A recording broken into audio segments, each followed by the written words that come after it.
കപ്പലിൽ നിന്ന് വീണ കണ്ടെയ്നറുകൾ മത്സ്യബന്ധനത്തിന് തടസ്സമാകുന്നെന്ന് പരാതി. കൊച്ചി ഫിഷറീസ് ഹാർബറിൽ നിന്ന് പോയ വള്ളങ്ങൾക്ക് മത്സ്യബന്ധനം നടത്താൻ കഴിയാതെ മടങ്ങേണ്ടി വന്നു. വല ഉൾപ്പെടെ നശിച്ചതോടെ ലക്ഷങ്ങളുടെ നഷ്ടമെന്നും തൊഴിലാളികൾ.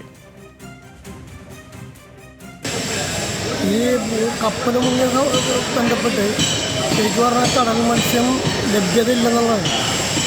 കരിക്കാടി ഈ പ്രദേശത്ത് കാണാനില്ല.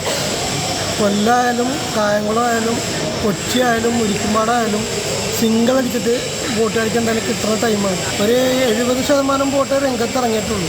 അതും പലിശക്കെടുത്തും ഗോൾഡ് പണയം വെച്ചും ഒക്കെയാണ് ഫീൽഡിലേക്ക് ഇറങ്ങിയത്. ഒരുപാട് ബോട്ട് പോകാണ്ട് കിടക്കണം. എത്രയോ ബോട്ട് പൊളിച്ച് കളഞ്ഞു. പിന്നെ ഭീമമായ തുകകൾ ഈ ഫിഷറീസിൻ്റെ ഭാഗത്ത് 25,000 ഫീസ് ഈ 65 ബോട്ടിൽ. വിവരങ്ങളുമായി ഷീന മാർട്ടിനുണ്ട്.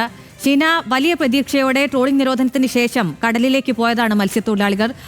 അവർക്ക് ഒന്നും ലഭിച്ചില്ലെന്ന് മാത്രമല്ല, ഈ ലഭിച്ചതെല്ലാം ഇത്തരം നാശനഷ്ടങ്ങളാണ് എന്നതാണ് ഏറ്റവും വലിയ വസ്തുത. എന്തൊക്കെയാണ് അവർ പറയുന്നത്? വിശദാംശങ്ങൾ.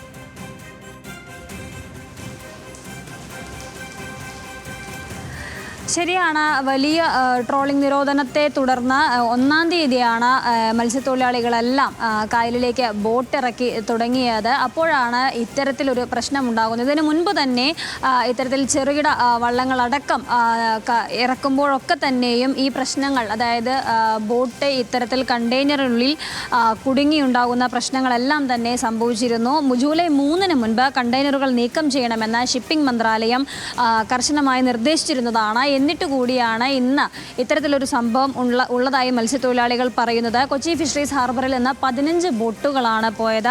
ഈ 15ഓളം ബോട്ടുകളിലും മത്സ്യബന്ധനം നടത്താൻ കഴിയാതെ മത്സ്യത്തൊഴിലാളികൾക്ക് തിരികെ കയറേണ്ടി വന്നു എന്നുള്ളതാണ് മത്സ്യത്തൊഴിലാളികൾ പ്രധാനമായും പറയുന്നത്.